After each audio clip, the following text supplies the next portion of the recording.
I may or may not get crucified by the F1 community after this. He would.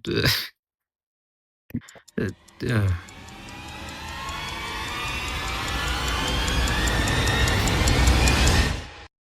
Hello, everyone, and welcome to my 2026 Formula One prediction. 2025, in my opinion, is relatively a predictable year. It was largely dominated by the McLaren driver Lando Norris and Oscar Piastri, alongside with Max Verstappen. That said, I have to admit, the first 4 races, I was fully convinced that Oscar Piastri would win the championship. It looked like he have both consistency and race pace. However, as the championship progressed, the point standing started to shift. While Oscar Piastri remained competitive, Lando Norris' leading points started to drift further and further, while Max is creeping from behind. But at the end, Lando Norris win the 2025 Formula One season. Heading into 2026, Formula One enters one of the most significant regulation change in quite a while. With the introduction of the new power unit increasing the electrical deployment, I'm not going to get into detail, fully sustainable fuel, and active aero. I think we can all agree that regulation change like this can shake things up a notch. It often rewards teams that can adapt to the new rules quickly, especially when Adrian Newey is now the new team's principal of Aston Martin. We'll see how my Fernando Alonso will do, considering it's his last year. Okay, without further ado, here's my list of my 2026 Formula One prediction. Coming up at 22nd, last place, is Franco Colapinto. So let me be clear, I don't hate him, I just don't have an opinion on him. But I might be wrong since Alpine is switching their power unit from Renault to Mercedes, a very dominant engine. At 21st, we have Sergio Perez, followed by Valtteri Bottas at 20th. Why did I place him so low considering their experience with all the other big teams like Mercedes and Red Bulls? Here's my reason. They're driving for Cadillac, which is still a great team in other motorsports, but it's their first time racing in Formula One. So I don't think they will be that competitive considering they're starting from scratch, while the other teams has been perfecting it for years. At 19th, Pierre Gasly. Again, for Alpine, I'm not sure since they're switching to a statistically more dominant engine, so yeah. 18th, Gabriel Bortoleto, and 17th, Nico Hülkenberg. I may or may not get crucified by the F1 community after this. It's the same reason as Cadillac, but instead of using Ferrari's engine, Cadillac is using Ferrari's engine, they have Mercedes. German and German because, Mercedes is German and Audi is also German. Hey, future me over here. Wrong information. Audi is using their own engine. I was just editing it and realized that I said it wrong. So yeah, don't listen to him. He's an idiot. Honestly, I think they will be a very good team. Audi is known for many of their success in various motorsports, but I feel like that will be a bit of a gamble. Again, they're a new team, so... Well, we'll see what German engineering can get. 16th, Lance Stroll. What? It will be interesting to see how the car performed this year. Adrian Newey is now the team principal. Coming up at P15, Liam Lawson. Okay, no offense. To who? Nobody's gonna watch this crappy video anyway. But I feel like there's not gonna be anything new with him and the team, so... P14, Esteban Ocon.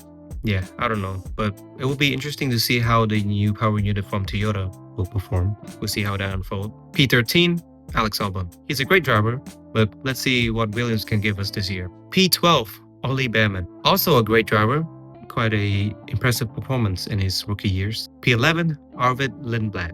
Lindblad. I hope I pronounced that correctly. It's going to be interesting to see how the rookie driver would put up to the rookies in 2025, considering he had 1 win in Formula 2 and 6 wins in Formula Regional. Now we're into the top 10. At 10th place, we have Carlos Sainz. He's a great driver considering he has 3 podiums this year while his teammate has none. Going on into 9th, we have Isaac Hadjar. He's quick, he even got a podium this year, but I don't think he have enough experience considering he's driving for the Red Bull car this year. And we all know what happened to the other drivers that has been promoted to Red Bull. We all know that the Red Bull car is incredibly hard to drive, especially for rookies like Alex Albon, Pierre Gasly, Liam Lawson, and more. At 8th, we have Kimi Antonelli. His performance in 2025 is not great, especially for a Mercedes driver. At P7, we have Fernando Alonso.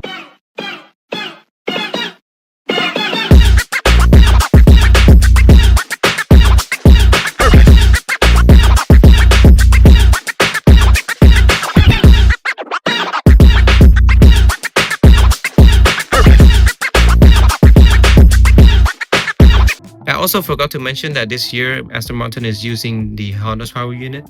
And there's a lot of news that I read that the Honda engine is underperforming compared to the other engine manufacturer. But let's look at the bright side. Fernando Alonso is reuniting with Honda.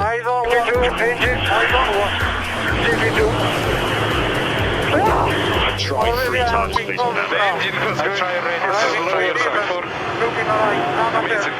Yeah, this year is going to be interesting. P6. It's sad saying this, but Lewis Hamilton. Look, I feel like I don't need to explain this, but I think now we're at the top 5. So, P5, George Russell. P4, Charles Leclerc, because he have more experience at Ferrari than Lewis do. So, okay, now we're on the top 3. Max Verstappen, Oscar Piastri, or Lando Norris. What is it going to be? P3 is Lando Norris. I'm sorry, I don't know why. I feel like he don't have the material to be a consecutive world champion. I don't know, maybe McLaren will fumble with the new rules or they will be good with the new rules. I don't know. P2, Max Verstappen. Now hold. Here's my logic. Oscar Piastri is the Mr. I understand it now. Yes, I got that from Rick's F1 Addiction. Yeah, Oscar Piastri will be the 2026 Formula 1 world champion. I hope. But I don't know, maybe Max will pull off a move that Oscar can't comprehend, so he can't understand it, so he would... Yeah, that's it. And to save you time, I will put the Constructor Championship standing right here. Can you see it? Cool, right? Yeah, that's it on my list for my 2026 Formula 1 prediction. Thank you so much for watching, and I'll see you later. Bye!